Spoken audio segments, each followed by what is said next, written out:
I rate and judge games very harshly. Some might say unfairly or even in an unorthodox way. It's not very easy to please me or even wow my expectations. I've given Spider-Man on the PlayStation 4 an 8.98 out of a 10 rating for not having enough puddles. Doom Eternal a 6.66 out of a 7.77 for having me shoot too much and being made fun of for fighting the Marauder by standing still. Black Ops 2, a 2 out of 10. No, I've never played the game, I just knew it was going to be bad for my self-esteem. And that rating right there should tell you why I'm not a game reviewer. But all jokes aside, my point being, when I say, damn, this Zombies is actually better than I expected, and actually let a couple days go by, play a little bit more, let all the systems sink in, and I still kind of feel that way or even feel a little stronger about it, it means something. And this might be a little bit of a long video because before I start sucking off the COD, allow me to tear it down a little bit, because I don't feel right praising anything with Activision or even Treyarch's name for that matter. Whether if you want to accept it or not, anyone who's bought a Call of Duty game this generation, or I guess technically last generation of console, has not at all gotten a solid experience from where I'm standing. Black Ops 3 has the best offering all round, and we all know how well that game's campaign was. Train go boom.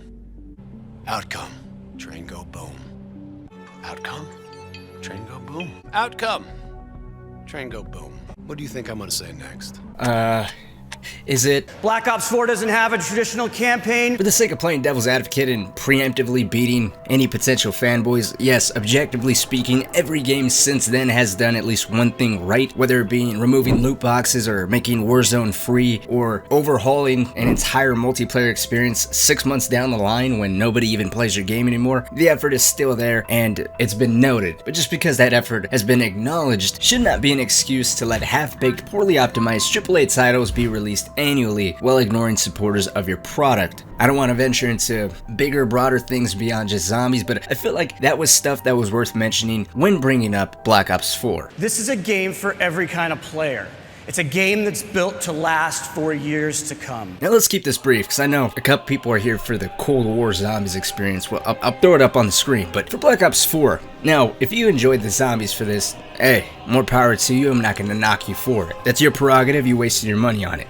And if you're surprised people actually enjoy that zombies, hey, you're not alone. Doing the research for this video, I came across some very well opposing, thought out arguments that in some cases were beautifully articulated from both sides of the argument, some supporting Black Ops 4, others completely shitting on it, and some actually made sense. I can understand and see where they're coming from. Others were just prime examples of why being pushed down the stairs once while pregnant, it's not enough to do the job. And with Black Ops 4 Zombies, there's so much to go over, there's so much to nitpick and complain and grumble about, but I think I can explain my problem with the zombies in 2 points. One, fundamentally the game just didn't feel right. I mean, when you ask yourself how hard can a game mode that requires you to basically just survive really be to enjoy, play 20 minutes of 9, then come back to me. Maybe it's the perk system, maybe it's the characters, maybe it's just the aesthetics, the HUD, I don't know what it is. Maybe it's the combination of all of them. It just wasn't as enjoyable. It never sucked me in. And I don't want to be one of those people that just complain about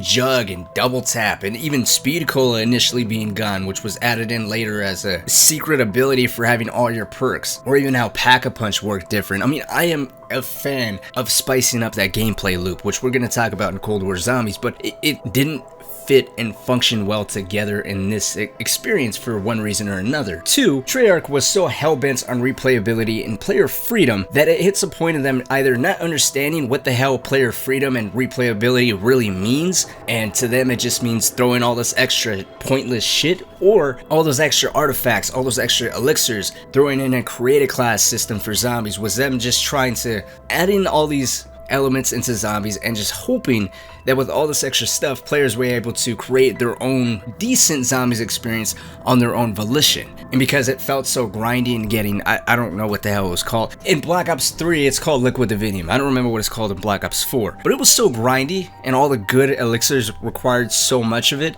that it seemed like that aspect of zombies was them trying to recuperate a lot of the money that they were expecting to lose. And that stance is just reaffirmed by rewatching the World Reveal. I mean, they really try to hammer home that player replayability on just zombies alone. It's a game that's built to last for years to come. That you have earned the right to make up your own rules and play the game the way you want to play it. And we've added unique ways to play solo and multiplayer and zombies regardless of your skill level. And as we give our fans more power and ways to play, Most replayable game in our history. No! A bunch of useless excess, lack of real direction, and grasping at whatever they could to superficially add depth to the game while not being able to deliver on everything they had promised is how I would sum up my perception of this train wreck of a Black Ops game. Train go boom. The game even tried to recover off of nostalgia, and as much as it pains me to say, Blood of the Dead, I don't even have any words for it. It's like when you find out you're no longer your parents' youngest kid. Now Stewie's having a tantrum. I'm here, sweetie. Ow! Screw you little turd! In my book, Treyarch was now officially underneath Sledgehammer. Call of Duty World War II Zombies I was expecting to be bad. Black Ops 4, from Treyarch, ultimate betrayal. It's like finding out you were made in a test tube. Everything you know is a lie, and there was nothing they can do to make it better. I mean, when Cold War was first announced, I just relived the Black Ops 4 event, and I actually wasn't even going to get the game. I had zero expectations going into this. Early gameplay leaked, and looking at the HUD, it seemed just as bad as Black Ops 4's HUD. Seeing damage numbers flying out of zombies along with zombies having health bars now just made the game mode look like they turned it into an RPG, and I was mad, but I was also impressed because first off, I was mad because I was like, who the fuck asked for any of this? Why does innovation require you to change things no one asked or thought about asking for? And then it turned into amazement because it looked so bad it blew my bad expectations out of the water. I was actually impressed, and then the COD logic kicked in. If it looks this bad, it can't play that bad. I mean, IGN gave it a perfect score for fuck. I mean, they never do that. It's gotta be worth it, right? All these people are excited. I mean, it's Call of Duty. Woods is back. He's no longer a senile old man. Mason isn't dead. Hudson's in the game. They brought a new, I don't know this guy's character. They brought a generic 1980s fuckboy. John F. Kennedy's still alive. He has his head. What more could you ask for? And let me reiterate, I have a good amount of time invested in zombies. This is gonna sound bad. I'm already Prestige 1. Bad as in I'm behind. It only took me 5 days to Prestige. Sorry, I have a life. And that's just playing zombies. Not even gonna touch multiplayer. I intend to keep my self-esteem intact. I don't want to break anything. I know if I hop into multiplayer, I'm just gonna be playing with people that don't know what sunlight feels like. They haven't been able to move their toes for the last 5 days since this game launched. They stand up. That change in blood pressure is just gonna take them out right there. God's will. But I don't want to say I'm impressed because that would be giving them too much credit. I am pleasantly surprised that they were actually able to make a decent zombies experience again, and they've changed up the gameplay quite a bit. They basically did what Black Ops 4 tried to do, but they did it successfully. Like, I feel playing this, there is some Black Ops 4 influence, definitely. Just at least how Pack-a-Punch and the perk systems work, along with a small amount of Infinite Warfare vibes, simply for the fact that you can pick up Salvage, pick up C4, pick up monkey bombs and tomahawks and all that stuff off the ground, which is something that Infinite Warfare introduced with ammo clips, C4, grenades. It's not as extensive as Black Ops, I almost said Black Ops 4. It's not as extensive as Cold War, where you can pick up pretty much everything and be able to craft all this stuff at the same time, but that influence, for me personally, it is there, and it all works together. So let's talk about the menu system. It's so much cleaner than Black Ops 4's.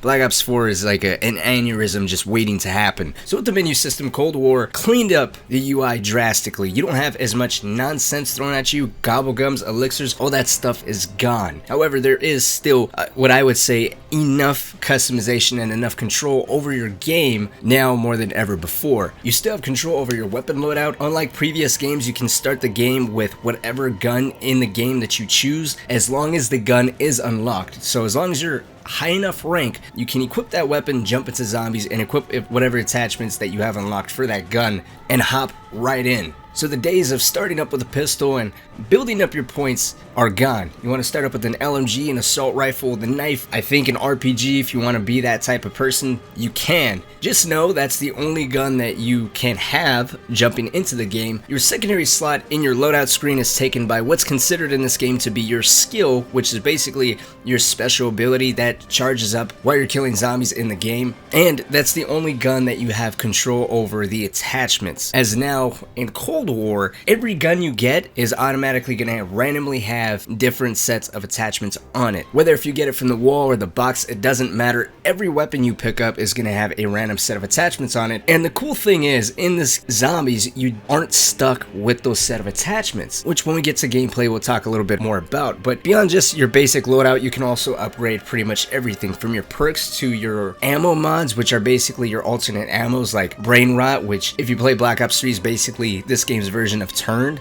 Deadwire, Napalm, which is almost pretty much Blast Furnace, and Cryo. And then you can also upgrade weapon blueprints, which affect weapon classes, and those can go from adding a couple extra attachment slots to increasing critical damage from certain weapon groups, like an extra 10% critical damage on assault rifles. And all this progressively makes the game mode easier because from the start it is objectively a lot harder than previous installments, which it should be because you are starting the game with whatever gun you want, so it should be a little bit more challenging. But as you learn the mechanics, upgrade your perks, upgrade your ammo mods, the game mode gets a whole lot easier. I would say the more challenging aspect comes when you're trying to exfil, especially if you're playing solo. And what exfilling in this game is essentially you trying to end the game without quitting or dying, and you have to successfully reach the evac zone, clear it out within a minute and a half of all the zombies. Do this correctly and you get some extra Etherium crystals, I believe that's how you pronounce that. I'm not a scientist. And the use of these crystals are essentially to rank everything up.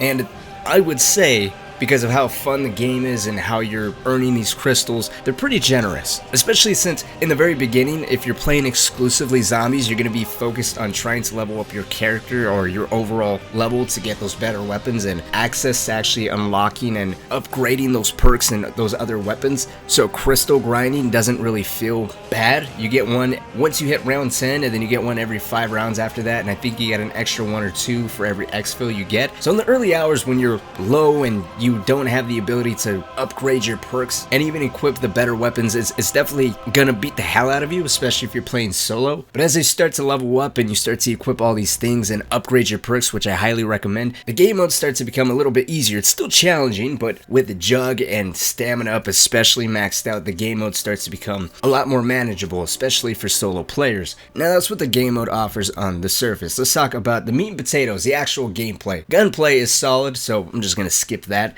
Let's talk about something that you're going to notice right off the bat, especially if you're someone that has played zombies for years. Points have changed. If you're an avid point earner or someone who tried to open up the map as early as possible, then usually you would try to hit a zombie a couple times with some non-lethal shots and then finish him off with a knife. That would be the best way to easily maximize your points per zombie kill, to open up as much of the map and try to get pack-a-punching power on as quickly as possible. Now, you don't get points for every bullet that lands. So if you die mid-round and you respawn, if you get a shitty weapon, you're screwing yourself over. You're not going to be accumulating 10 points for every bullet that lands. This time around, you get points for every kill that you get. So you're only going to be getting 2 different point variations per zombie kill. You can get 90 points for a regular kill, which I think also applies for explosives, or you're going to get 115 for a critical hit, which is basically a headshot. I believe, if I'm not mistaken, melee kills also grant 115 points, but that's going to be your max earning potential. So bullet efficiency to earn rate potential has definitely changed. You now gotta go basically off of how many zombies are in each round and how you're going to kill those zombies to calculate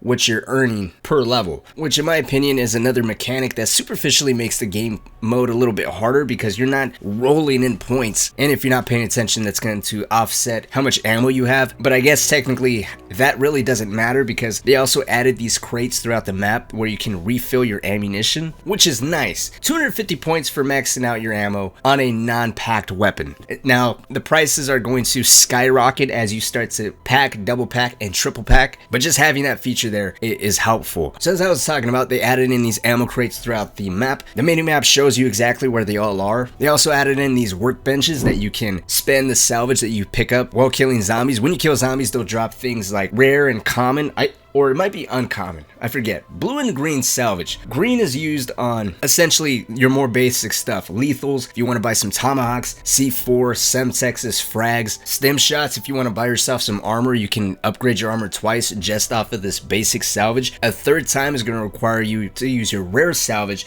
Rare salvage is your more premium items, like if you're high enough, you can unlock the chopper gunner, you can unlock a war machine. But what I think the best use for the salvage is, regardless if we're talking about the basic or the rare, is upgrading your weapon's rarity. This is completely different from Pack-a-Punch. So a good tactic to use, especially as I've been playing solo anyways, is throw in some weapon attachments that increase the drop rate of salvage. You're going to accumulate as much salvage as you possibly can. You're going to head down to this upgrade station, which it sucks that there's only one in this entire map and it's kind of in a bad spot. And you're going to use this salvage to upgrade your weapon as much as you possibly can. It's going to boost the damage of your gun. And then you're gonna go and pack a punch your weapon one time. If you have some extra points to throw around, you can throw on an ammo mod as well. If you have a brain rot maxed out, that's the one to go to, especially since brain rot in this game actually gives you points for every zombie killed from a turned zombie, which is nice. It's only 50 points, but it's better than nothing. And now you essentially, with this system, if you are using your salvage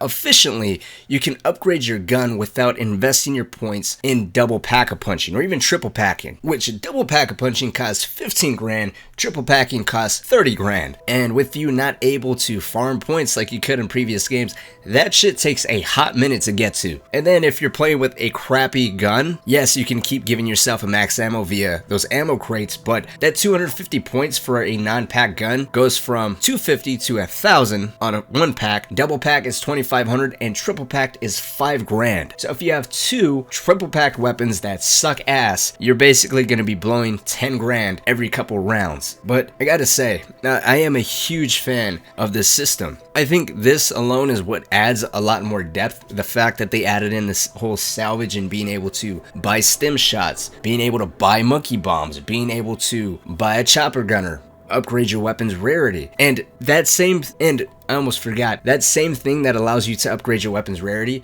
you can actually re-roll the attachments on guns that you pick up. So if you have a sniper rifle or an LMG or an AK-74U that has a shitty sight or a laser on it and you don't want a laser or whatever, then you can go down there, spend 250 salvage, and all your attachments will get re-rolled. I think it would have been much better if you could just pick certain attachments or presets and then the game will just re-roll out of different sites or out of different stocks. That way you're not specifically picking what exactly you want, but it's better than nothing. It's better than saying, hey, I got an RPD, but I got a fucking ACOG sight on it. Don't know who the fuck plays like this, but okay, thank you, Treyarch. Just the implementation shows that they thought about it, and I love it. I also like the fact that if you pick weapons out of the mystery box, you will drop the gun. It won't just disappear. So if you get a wonder weapon on your box spin and someone's like, hey man, can I get the ray gun? Sure, dude, let me just pick it up. My gun's gonna drop. Let me pick my gun back up. You can grab the ray gun. It's almost like they used their heads this time around. So on the surface, 100%, I think it's a way better experience than anything Black Ops 4 offered. I would say it would even rival Black Ops 3. Black Ops 3 is more of the same formula. This is the core foundation with some extra stuff thrown into it, and I'm a fan of it. My only complaint about it, well, there's a couple complaints. One, especially playing solo, if you're using a chopper gunner, I feel like on an Exfil especially, you're only given a minute and a half to get to the Exfil and clear the Exfil out. If you use a chopper gunner, all the zombies spread out, and there was a couple times where I was in the Exfil, I used the chopper gunner, and I had zombies go underground or go completely on the other side of the map, and when I hopped out of my chopper gunner, they were so far away that I ended up losing the Exfil because they were on the other side of the map. They didn't come back to me in time. Instead of that happening, playing solo at least, I would like them to add in where you basically have zombie blood for 5 to 10 seconds. So the zombies are still around you, they're just not attacking you. That way, if you're doing an Exfil, you're not getting screwed because the zombies are on the other side of the map. They're still more or less within the vicinity, and when you get out of that chopper gunner, you have about 5 to 10 seconds to reassess where everyone and all the zombies are. I would also like the triple pack cost to get dropped at least 5 grand. 25k I think is enough. 30k is a little too much because by the time you triple pack, your gun is only useful for another round or two, even with the weapon rarity. I would just like those points to be tweaked a little bit, and I would also love salvage rates to be slightly increased. I don't know how much, so maybe adjust it for solo players, leave it as it is for people that are playing together, but solo wise, especially when it comes to rare salvage, it's gonna take you a while, even with those extra attachments that increase the drop rate of it. Either increase the drop rate a little bit more or lower the costs by at least 15 to 25%. The last thing too, camos are back, but they are horrifyingly grindy. It took me about 2 days in-game time to get one weapon gold. So yeah, Cold War Zombies is basically going to be your new girlfriend if you're trying to go for the Dark Ether camo, which is just dark matter from Black Ops 3, which, yeah, the camo is about 5 years old and has been reused about 3 times at this point. I still love the fact that they separated multiplayer and zombies camos. I just wish it wasn't so goddamn grindy. All in all, even for casual players, I mean, I'm not even looking at the aspect of Easter eggs and secrets and shit to do beyond just surviving. I think it's a solid experience. I think it's a solid foundation. It's weirdly complex, but at the same time feels minimalistic. I have almost every single thing maxed out. It would be cool for them to add in with the seasons and stuff like that, to add in like more weapon blueprints that will affect fire rate, that will affect reload speed, maybe another tier or two that might increase or affect perks or even costs. It would be neat for them to have like a map specific blueprint, and for this map you'll max out the blueprint and all costs for everything is dropped by 25 to 50%. And then when the new maps come out, you have to acquire all these other crystals, max out those blueprints, and the same thing. The cost for everything in the map drops by 25 to 50%. I think that'll be fucking awesome. But anyways, to wrap this up, pleasantly surprised. I'm thoroughly enjoying zombies finally after years of staying away from Call of Duty, and Treyarch did the impossible. They actually, I don't want to say brought me back to be faithful in them and thinking they're somewhat competent. I still feel like they're not. I just feel like where I thought my girlfriend was cheating on me, the kid is mine, but she still might have a side piece. That's my weirdly accurate analogy. Do with it as you will. But let me know what you guys think. Have you guys played zombies? How do you guys feel about it? Do you love it? Do you hate it? What do you hate most? What do you like most? Let's talk all things zombies. I mean, shit. It's a celebration. It's a weird return to my childhood and, oddly enough, the channel's roots. But like always, guys, my name is Cynic. Thank you all so much for watching. I'll be down in the comments talking with you guys down below. If you guys are looking for anyone to do the Easter eggs or just hang out and try to survive with, link to the Discord is down below. Community is growing and continues to do so. Hopefully I will see you there, as that's a nice way to get in contact with me directly. But until then, I'll see y'all later.